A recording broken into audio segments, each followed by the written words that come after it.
नमस्कार, मैं हूं मनोज वर्मा और आप देख रहे हैं अटेंशन। और अटेंशन में आज चर्चा होगी टिकट की घड़ी, बगावत बढ़ी। कांग्रेस की पहली लिस्ट जारी होने के बाद पार्टी में नाराजगी बढ़ गई है। कई तो खुलकर बगावत पर उतर आए हैं और इस्तीफों की मानो झड़ी लगी हुई है। नेता अपनी पार्टी को मजा चखाने की बात कर रहे हैं और कांग्रेसियों की इस बगावत पर भाजपा भी चुटकी ले रही है। वो कह रही है कि कांग्रेस में भगदड़ मची हुई है। कांग्रेस को पहले से ही पता चला था कि ये सब होगा। इधर कमलनाथ कह रहे हैं कि टिकट तो किसी एक को ही दे सकते थे। ऐसे में अब सवाल ये है कि क्या कांग्रेस की नाराजगी पार्टी में भारी पड़ेगी और आखिर डैमेज कंट्रोल करने में कांग्रेस कितना सफल हो पाएगी। आज चर्चा इन्हीं सवालों को लेकर करेंगे, लेकिन पहले ही रिपोर्ट देखिए।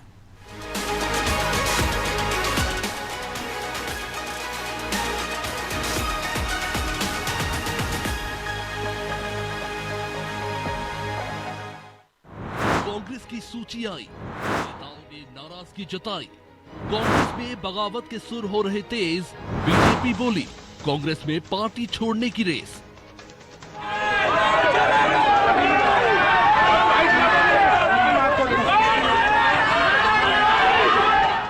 ये तो उम्मीद पहले से ही थी कि कांग्रेस की सूची आने पर नाराजगी के सुर सुनाई दे सकते हैं, और अब हुआ भी कुछ ऐसा ही।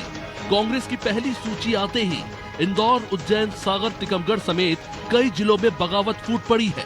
पार्टी ने कई जगह सपा, बसपा और बीजेपी में रह चुके नेताओं पर भरोसा दिखाया, तो बदले में कांग्रेसियों ने विरोध करते हुए पुतला जलाया।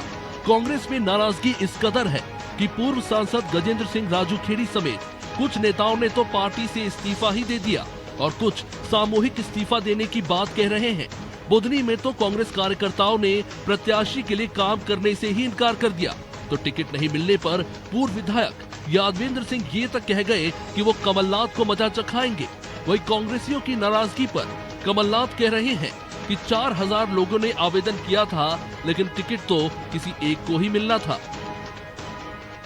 देखिए, 4000 लोगों ने दावेदारी करी थी। अब 4000 को तो टिकट मिल नहीं सकता, मिलता तो एक ही है। तो इसमें से कुछ तो निराश होंगे, पर मुझे पूरा विश्वास है कि वो अंत में कांग्रेस का काम करेंगे। कांग्रेस में कुछ नेता दल बदल के लिए तैयार दिख रहे हैं, तो कुछ नेता निर्दलीय के तौर पर अपनी ही पार्टी को चुनौती देते दिख सकते हैं। वही कांग्रेस के भीतर हो रही इस बगावत पर बीजेपी अपनी नजर बनाए हुए है। बीजेपी पहले से ही कांग्रेस की सूची पर हमलावर थी, लेकिन अब कांग्रेसियों की नाराजगी पर वो तंज कस रही है कि कांग्रेस में भगदड़ मची हुई है। कांग्रेस की सूची में मैं कुछ देखता नहीं हूं, बल्कि हाँ, कांग्रेस की सूची निकलने के बाद जो भगदड़ है वो जरूर देख रहा हूं, जिसका अंदाजा कांग्रेस को भी था और शायद बाकी लोगों को भी था। इसलिए शायद वो 6 महीने पहले की ऐलान करने वाली कांग्रेस कि 6 महीने पहले हम सूची जारी कर देंगे, 30-32 दिन पहले कर पाई है। तो ये उनको अंदाजा था, कांग्रेस के पास कोई तैयारी नहीं। ऐसा भी नहीं है कि टिकट न मिलने से नाराजगी सिर्फ कांग्रेस नेताओं में है। बीजेपी में भी नाराजगी के सुर सुनाई दिए, लेकिन बीजेपी में अनुशासन की डोर ऐसी है जो इन सुरों को ज्यादा बढ़ने नहीं देती। वही छत्रपों में बटी कांग्रेस के लिए कहा जाता है कि इसमें खुलकर बोलने की परंपरा है, और यही वजह है कि टिकट ना मिलने पर कांग्रेसी खुलकर बगावत पर उतर आए हैं। हालांकि अब कांग्रेस नेताओं की नाराजगी पार्टी पर भारी पड़ेगी या डैमेज कंट्रोल करने में कांग्रेस सफल होगी, ये बड़ा सवाल बना हुआ है। ब्यूरो रिपोर्ट, अनादि टीवी।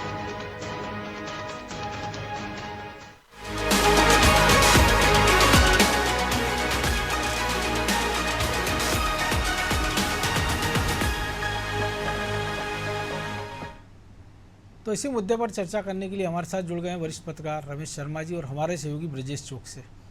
वो स्वागत है शर्मा जी आपका।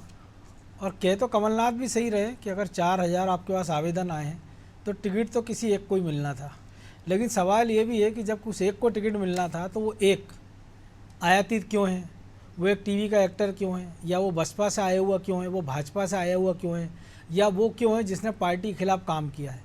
तो ये सवाल तो हैं और इसके जवाब भी कांग्रेस को ही देना होंगे कि क्यों एक 15 साल 10 साल से जो मेहनत कर रहा है उसको आप एक जो 10-15 दिन पहले या 10-15 महीने पहले आ जाता आप उसको टिकट दे देते हैं। तो नाराजगी तो स्वाभाविक है। देखिए, मोटे तौर पर ये ऐसा पहली बार नहीं हो रहा है, ऐसा लगभग हर चुनाव में होता है और लगभग हर पार्टी में होता है कि कुछ लोग टिकट मिलने से इतने नाराज होते हैं कि या तो वो पार्टी छोड़ देते हैं या पार्टी नहीं छोड़ते तो चुपचाप घर में बैठ जाते हैं। ऐसे उदाहरण भी देखने को मिलते हैं सभी राजनीतिक दलों में कि कुछ लोग पार्टी भी नहीं छोड़ते, घर में भी नहीं बैठते, चुपचाप एंटी पार्टी का कुछ काम करते हैं। ऐसे उदाहरण हमेशा हुए हैं और हर पार्टी ने फिर ऐसे लोगों को निलंबित भी किया है। तो ये कोई पहली बार नहीं है। लेकिन इसमें से कुछ ऐसे लोग अगर पार्टी छोड़ देते हैं जिनका वाकई पार्टी से बहुत गहरा नाता रहा तो आश्चर्य होता है। जैसे मान लीजिए राजू खेड़ी जी का आया कांग्रेस से, या भाजपा से रसाल सिंह का आया, तो मोटे तौर पर ये जो इस तरह की चीजें होती है वो आश्चर्यजनक होती हैं और ये ऐसा होना स्वाभाविक है। ये ठीक है कि कांग्रेस में विद्रोह कुछ ज्यादा होता है, भाजपा में कुछ कम होता है, लेकिन विद्रोह बराबर होता है मनोज जी, सब पार्टियों में ऐसा होता है जी। लेकिन जो मौजूदा परिस्थिति हम देख रहे हैं कि विद्रोह तो होता है, लेकिन हमने देखा भाजपा में भी हुआ, लेकिन इक्का दुक्का सुर उठे।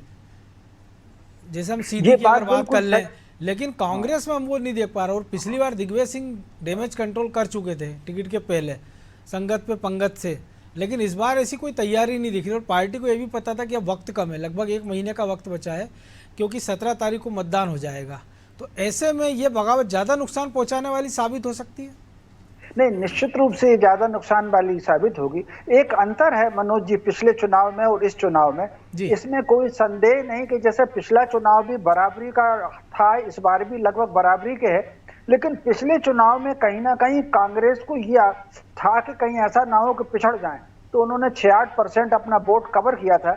ऐसी स्थिति में पिछली बार ये बात अपेक्षाकृत ज्यादा प्रभावी थी कांग्रेस के कार्यकर्ता में कि हमको किसी भी तरीके से भाजपा को हराना है और पार्टी को लेकर के आना, ये बात थी।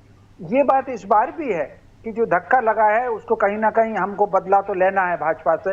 लेकिन इस बार कुछ ऐसा माहौल भी ऐसा है कांग्रेस जनों के भीतर, सत्य क्या है वो तो परिणाम के बाद पता चलेगा परिणाम के, लेकिन कांग्रेस के भीतर ये है कि इस बार वो पिछले से बहुत बेहतर है और संभवतः लौट के आ रहे हैं। ये कांग्रेस के भीतर है, ये ऐसा मेरा ये आकलन नहीं है, ये कांग्रेस के भीतर है। इसलिए हर आदमी आने वाली सत्ता में भागीदार होना चाहता है और इसीलिए ज्यादा एहसान जता रहा है। एक दूसरी और एक और बात देखता हूं, जैसे पिछले चुनाव में अगर आप देखेंगे टिकट वितरण में दिग्विजय सिंह जी को लेकर के, कमलनाथ जी को लेकर के या अजय सिंह जी को लेकर तो कुछ बातें आई हैं सामने, इसमें कोई शक नहीं। लेकिन 2018 के चुनाव की तैयारी में ऐसा लग रहा था कि दोनों एक दूसरे के पूरक हैं। कहीं ना कहीं दिग्विजय सिंह जी कार्यकर्ताओं को मैनेजमेंट में लगे हुए थे और उन्होंने लगातार उन विशेषकर महाकौशल का क्षेत्र जहां की उनका कांग्रेस का पुराना गढ़ रहा है यात्रा की और उन्होंने मैनेज किया।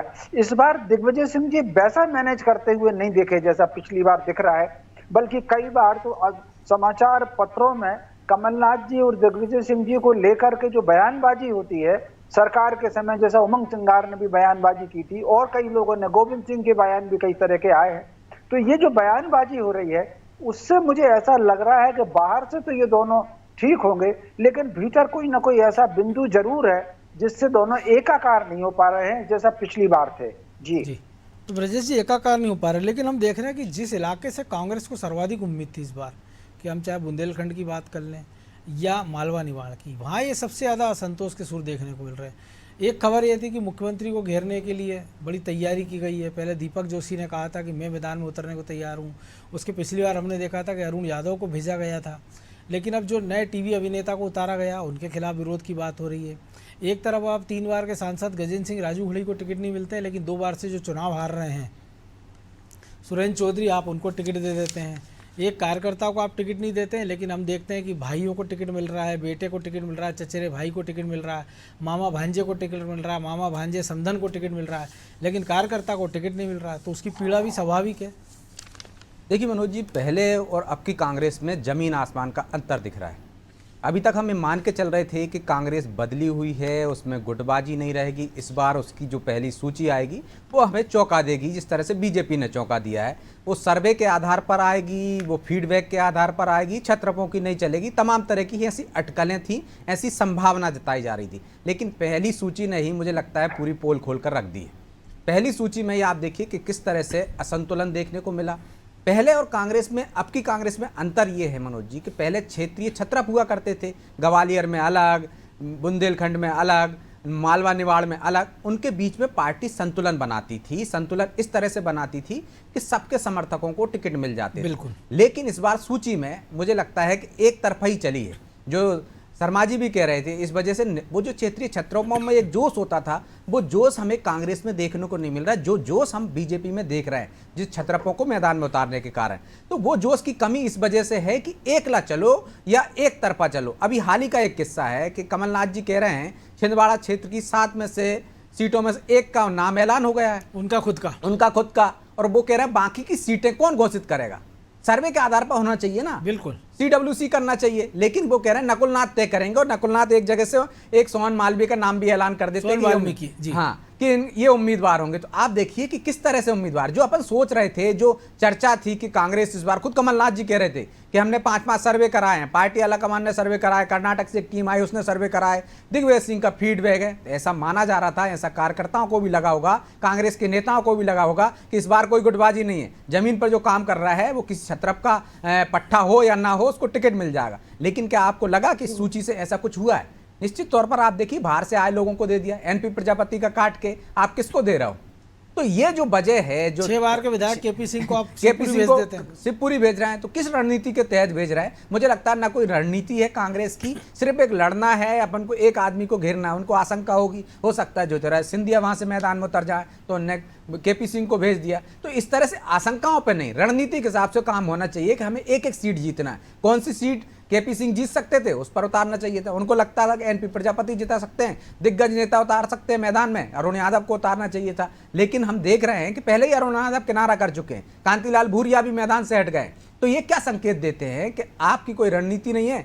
आपने भाई भतीजा बात देखा, बड़े नेता जो अरुण यादव जिस अजय यादव की सिफारिश करते हैं खरगापुर से, उन्होंने खुद ही पार्टी छोड़ दी है टिकट नहीं मिलने के विरोध में। तो आप देखिए ये विरोध के सुर अभी और उठेंगे। अभी तो पहली सूची आई है जिसमें कुछ ही कटौती की है उन्होंने, जो बाद में जो सूची आएगी वो कांग्रेस को मुझे लगता है संभल नहीं पाएगी। कांग्रेस जो गुटबाजी आएगी, जो नाराजगी आएगी, हम देख रहे हैं बीजेपी ने तमाम अपने नेताओं को सूची जारी कर दी है और उतनी गुटबाजी होती भी नहीं है अनुशासन के तहत, वहाँ कम देखने को मिलती है। लेकिन पहली बार ऐसा लग रहा था कांग्रेस में कोई गुटबाजी नजर नहीं आएगी। लेकिन जिस तरह से नाराजगी के सुर पहली सूची के बाद आए हैं, निश्चित तौर पर मान लीजिए आप कि आने वाली सूची के बाद नेता भी घर बैठेंगे, उनके दिग्गज भी शांत हो जाएंगे और मनमर्जी से जिस तरह से निर्णय होंगे तो इसको ऐसे भी देखें, जो शर्मा जी ने भी कहा था कि कांग्रेस के नेताओं को ये लग रहा है कि उनकी संभावना बहुत ज्यादा सत्ता में आने की, इसलिए उनके टिकट की होड़ भी ज्यादा, दौड़ भी ज्यादा और इसलिए बगावत भी ज्यादा। लेकिन आप बताइए, यदि संभावना ज्यादा होती तो बड़े नेताओं से ज्यादा बेहतर कौन समझता है? क्या अरुण यादव चुनाव मैदान में लड़ने से मना करते? कांतिलाल भूरिया मैदान में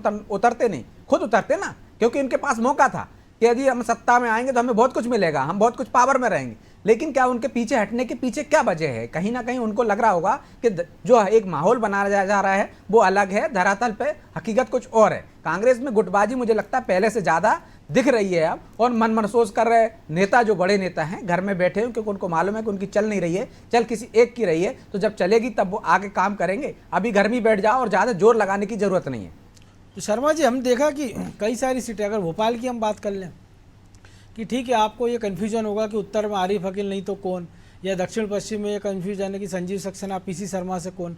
लेकिन गोविंदपुरा तो आप 50 साल से हार रहे हैं, आप 2 दशक से ज़्यादा से हम देख रहे हैं हुजूर हारे जा रहे हैं आप, तो वहाँ तो उम्मीदवार आप घोषित कर ही सकते थे कम से कम, कि उसको तैयारी का मौका मिल जाता। हमने इंदौर में देखा है कि इंदौर में बड़ा कन्फ्यूजन है, बगल की मऊ सीटें, इंदौर 3 की बात कर लें हम, तो वहाँ आप उम्मीदवार नहीं दे पा रहे हो। कई सारी से हम देख रहे हैं हीरालाल अलावा, जिस जयस के कारण आपको निमाड़ में बम्पर सफलता मिली थी, सरकार बन गई थी आपकी, उस हीरालाल का ही अलावा का भी आप तक टिकट नहीं किया आपने, तो ये क्या बता रहा है? देखिए, मोटे तौर पर ये बिल्कुल सही है। मैं ब्रजेश जी की बात को आगे बढ़ाना चाहता हूँ। जी बिल्कुल। पहले कांग्रेस में कहीं ना कहीं जो स्थानीय छत्रप थे उनसे एक संतुलन सा बना हुआ था। जैसे बिंद क्षेत्र में अजय सिंह जी का नाम आता था, या आदिवासी क्षेत्र में कांतिलाल भूरिया का नाम आता था, या अरुण यादव का नाम निमाड़ में आता था, खंडवा उस पट्टी में आता था। तो ये जो कहीं ना कहीं ये सारे मध्य भारत की स्थिति, हाँ, ये सारे छत्रपों की स्थिति कमजोर हुई है। आरंभ में ये माना गया था कि अगर ग्वालियर से सिंधिया चले गए तो वहां की कमान गोविंद सिंह के हाथ में मिलेगी। तो यह बीच बीच में मध्य क्षेत्र में हम देखते थे कि ये दिग्विजय सिंह जी का नाम था। इस बार ये देखा जा रहा है कि छत्रपों की स्थिति थोड़ी सी कमजोर हुई है। और मुझे लग रहा है कि वो जो अंदरूनी राजनीति थी उसी के कारण कांतिलाल भूरिया ने एक कदम पीछे हटाया, उसी के कारण अरुण यादव ने एक कदम पीछे हटाया। और अगर आप सक्रियता की दृष्टि से देखेंगे तो अजय सिंह भी बहुत ज्यादा सक्रिय दिखे नहीं है इस बीच में। अगर हम बिंदी के टिकट जो उन्होंने घोषित किए हैं तो उसमें ऐसा लग नहीं रहा कि उन्होंने अजय सिंह जी से कुछ उसमें जबकि पिछली बार वो पूरा प्रदेश नाप चुके थे, खुद दौरे किए थे उन्होंने। हाँ, तो निश्चित रूप से इस बार जो टिकटों का जो बंटवारा हुआ है कहीं ना कहीं एक हाथ में सेंट्रलाइज हो गया है। फिर दूसरी एक और बात ये देखने को आ रही है, पता नहीं अब सच क्या है, कि कमलनाथ जी जितनी ताकत लगा रहे हैं कांग्रेस को वापस करने में, उतनी ही ताकत वो अपने चिरंजीव को स्थापित करने में भी लगा रहे हैं। आप अगर देखें कि कितने सारे निर्णय इस टिकट की सूची की में भी नकुल नाथ साथ बैठे थे और उन्होंने फाइनल किया है। कितने लोग हैं जिनको नकुल नाथ ने फोन करके संकेत करके कहा कि तैयारी करिए सूची की घोषणा होने से पहले। न केवल कांग्रेस के बड़े नेताओं को ले जाकर के उन्होंने मिलवाया है सोनिया जी और सारे लोगों से, बल्कि वो अगर भाजपा के नेताओं से शिवराज जी के यहाँ गए हैं या दिल्ली प्रधानमंत्री से मिले हैं, किसी से मिले अगर हैं तो वो अपने बेटे को साथ लेकर के मिले हैं। वो फिर एक बहुत आश्चर्यजनक, तो सामान्य कह सकते हैं इसको, कि छिंदवाड़ा के सारे टिकट का निर्णय अब नकुल नाथ लेंगे, कमलनाथ उसमें हस्तक्षेप नहीं करेंगे। तो ये जो बात है ये कहीं ना कहीं कांग्रेस में एक विशेष रिएक्शन दे रही है। और उसमें उन्होंने ये भी जोड़ा कि पहले नकुल नाथ घोषणा करेंगे, उसके बाद उस प्रत्याशी की अधिकृत घोषणा दिल्ली से होगी, यानी दिल्ली दरबार से भी बड़े हो गए वो। जी हाँ, ये जो है, ये जो बात है, इस बात से कहीं ना कहीं कांग्रेस के जो स्थानीय नेता हैं उन नेताओं में थोड़ी निराशा हुई है। और उस निराशा के चलते, क्योंकि कुछ लोगों ने कमलनाथ जी का वर्किंग तो देखा है, कमलनाथ जी मूलतः छिंदवाड़ा के नहीं थे, ये कमलनाथ जी कानपुर बंगाल बाहर के थे, दिल्ली में इनकी केंद्र था इनकी राजनीति का, संजय गांधी जी के बहुत निकट माने जाते थे। क्योंकि 77 में चूंकि मध्य प्रदेश और छत्तीसगढ़ एक ही राज्य था, कुल 40 लोकसभा की सीटें थी, उसमें 1977 में केवल एक सीट छिंदवाड़ा की कांग्रेस जीती थी। पूरा उत्तर भारत में गार्गी शंकर मिश्रा में, जी हाँ, गार्गी शंकर जी जीते थे। 1980 में इनको वहां पर भेजा गया। तो आप अगर देखें 1980 के आज से पहले छिंदवाड़ा में कांग्रेस के जितने स्थानीय नेता थे वो सारे के सारे स्थानीय नेताओं का कुछ पता नहीं है, वो कहाँ चले गए, वो तो खत्म हो गए सारे के सारे। तो कहीं ना कहीं इस कारण कांग्रेस के अन्य नेताओं को ये लग रहा है कि अगर भविष्य में नकुल नाथ आ गए तो और स्थिति खराब होगी, इसलिए समय रहते हुए कुछ रास्ता निकाल लो, ये कारण हो सकता है, इट मे बी। जी तो ब्रजेश जी, नेताओं को अपने पुत्रों को स्थापित करें, ऐसा लग रहा है कि पार्टी को चिंता है कि सरकार में कैसे आना है, क्योंकि जो चेहरे घोषित किए हैं, जिस प्रकार की बगावत है, और उनको मनाने की जगह एक होता है परिपक्व नेता कहता है कि भाई 4000 आवेदन आए थे और इतनों को ही दे सकते थे, लेकिन जो नाराज़ है वो हमारे अपने साथी हैं और जो विरोध कर रहे हैं वो भी हमारे लोग हैं, हम उनसे मिल बैठकर बात करेंगे और बीच का रास्ता निकालेंगे। तो ये एक बेहतर संकेत होता, बजाय इसके कि हम किसको टिकट देते, इतने भी लोगों को टिकट दे सकते थे। फिर जो शर्मा जी ने भी कहा, आपने भी कहा कि जो बेटा है ने तय कर दिया उसको टिकट मिल जाएगा, या किसी ने अपने बेटों के टिकट कर दिए, समधन के टिकट का विरोध होता है तो सब उस पूरी जो मीटिंग में उसमें दूसरे वरिष्ठ नेता को डांट दिया जाता है। तो ये बता रहा है कि अंदर खाने सब कुछ ठीक नहीं है। देखिए, इसमें कोई नई बात नहीं है। कांग्रेस की हम बात करते तो कांग्रेस में संगठन नहीं, नेता ज़्यादा ताकतवर होता है। जो नेता ताकतवर होता है, जिस तरह से शर्मा जी ने भी कहा, छिंदवाड़ा से उन्होंने खत्म कर दिए बाकी के नेता, तो वो जो अन्य नेता होते हैं ऐसे बिरले ही होते हैं। अर्जुन सिंह जैसे, गंगाचरण तिवारी 3 दशक तक जिला अध्यक्ष रहे थे वहाँ। आप देखिए कि भोपाल की बात कर लीजिए, राजधानी में आप देखिए एक जिला अध्यक्ष कितने साल तक रहा, जहीर अहमद। तो आप ये देखिए कि पार्टी नहीं है वहाँ पे मजबूत, वहाँ पे नेता मजबूत हैं, और ऐसे कम ही नेता बचे हैं अर्जुन सिंह जैसे कि छत्रपों को खड़ा करते जाएं, नई पीढ़ी को खड़ा करते जाएं, तो कांग्रेस मजबूत होती जाए। आप देखिए, चाहे दिग्विजय सिंह का कार्यकाल देख लीजिए, कोई छत्रप बचा है, उन्होंने भी छत्रपों को डाउन करने का काम किया। चाहे हम सुभाष यादव की बात कर लें, चाहे जमुना देवी की बात कर लें, चाहे अन्य नेताओं की बात कर लें, क्या आप देखिए इसके बाद से सुरेश पचौरी जी मैदान में आए तो उन्होंने छत्रपों को कमजोर करने की कोशिश नहीं की। कमलनाथ जी जब से आए हैं, आप देखिए, चाहे अरुण यादव हो, हाशिए पर धकेले जा रहे हैं, चाहे अजय सिंह रावल भैया हो, हाशिए पर धकेले जा रहे हो। एक दिग्विजय सिंह उनकी मजबूरी है, जो मजबूरी किस लिए है कि कमलनाथ पूरे प्रदेश के नेता नहीं थे मनोज जी, पहले वो एक क्षेत्र के नेता थे, छिंदवाड़ा के नेता थे, तो उनको एक ऐसा नेता चाहिए था जो पूरी कांग्रेस को समझता हो, जो कांग्रेस के कार्यकर्ताओं को जानता हो। यदि वो दिग्विजय सिंह को दरकिनार कर देते तो कमलनाथ जी को पूछने वाला कोई नहीं था, वो उम्मीदवार नहीं तय कर पाते कि कहाँ कौन है, उनके समर्थक तो है नहीं, तो कांग्रेस खत्म हो जाती। तो कमलनाथ के लिए दिग्विजय सिंह मजबूरी थे, कल भी और आज भी हैं, लेकिन आज वो मान चले हैं कि वो पूरे प्रदेश के नेता हो गए,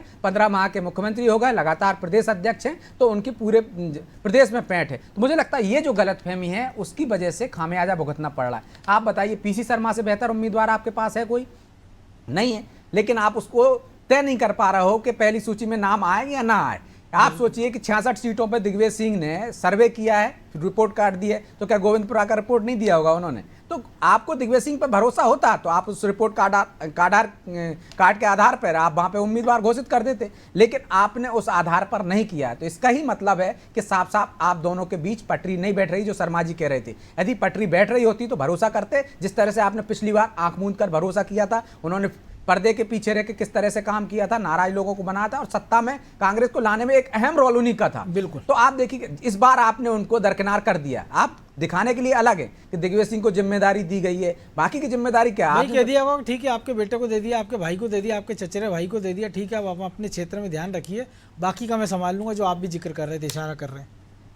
तो बाकी पार्टी को कैसे संभलेगी? आप बताइए, संभल ही नहीं सकती ना। आपके पास कार्यकर्ता है नहीं। पहली सूची में जब आमतौर पर माना जाता है कि कांग्रेस मजबूती से मैदान में आती है, पहली सूची जो होती है दमदार प्रत्याशियों की होती है, लेकिन आपको लग रहा है कि पहली सूची देखकर कहीं ऐसा लग रहा है कि वाकई में चौंकाने वाले निर्णय हुए हैं? इतना मंथन चल रहा था, लगातार सर्वे चल रहे थे, उसके आधार पर उम्मीदवार उतारे हैं। तो निश्चित तौर पर ये सूची ही बता रही है कि कांग्रेस में सब कुछ ठीक नहीं है। यदि दमदारी के साथ आपने मैदान में उतारे होते तो दिग्गज भी आपके मैदान में होते, आपने सबको राय मशवरा करके, आपको सबको सहमत करके आपने मैदान में उतार दिया होता। आप भी माहौल बनाने की कोशिश करते कि कांग्रेस सत्ता में आ रही तो दिग्गज भी मैदान में, उनसे माहौल बनता है ना, बाकी आसपास की सीटों पर माहौल बनता है। तो दिक्कत है कि लोकसभा में एक ही सांसद है उनके, आज राज्यसभा के विवेक तनखा मना कर चुके हैं, दिग्विजय सिंह मना कर चुके हैं, तो दिग्गज लाएंगे कहाँ से वो?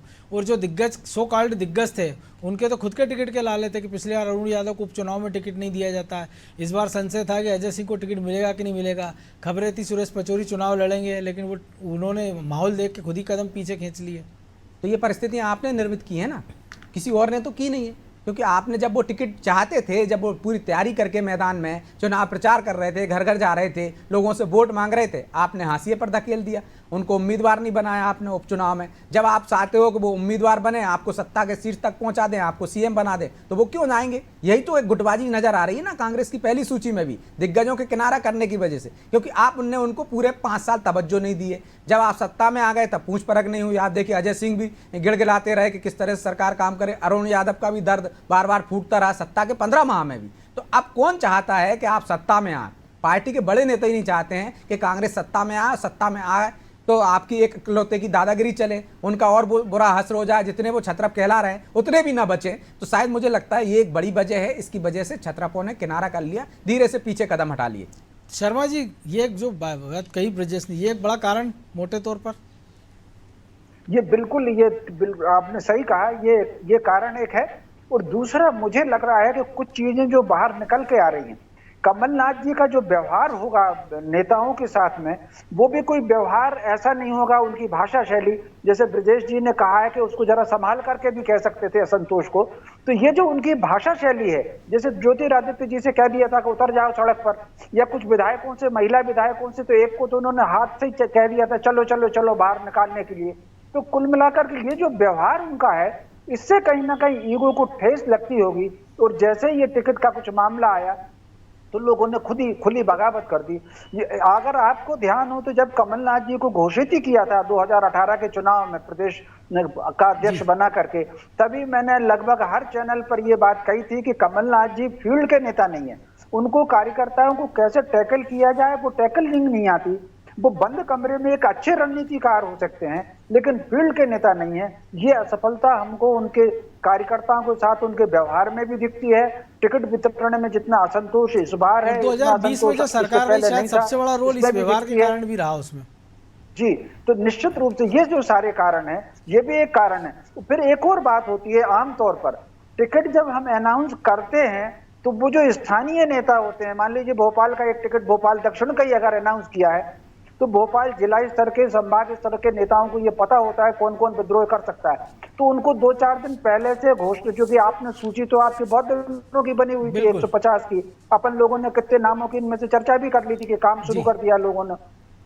तो जो असंतुष्ट हो सकते हैं उनको थोड़ा सा बुला करके या संबंधित व्यक्ति को कह देते हैं कि जरा सा चले जाना। और इसमें एक माना जाता था उगालदान बैठक की, ताकि अंदर जिसके अंदर जो भरा हुआ है वो थोड़ा सा बाहर निकल जाए। ठाकरे जी कहा करते थे बिल्कुल। चलिए, अब हाँ, शर्मा ये जी उनका समय ही की सब कमी है बता इसलिए देंगे आपको कि यही रोकना होगा। बहुत धन्यवाद।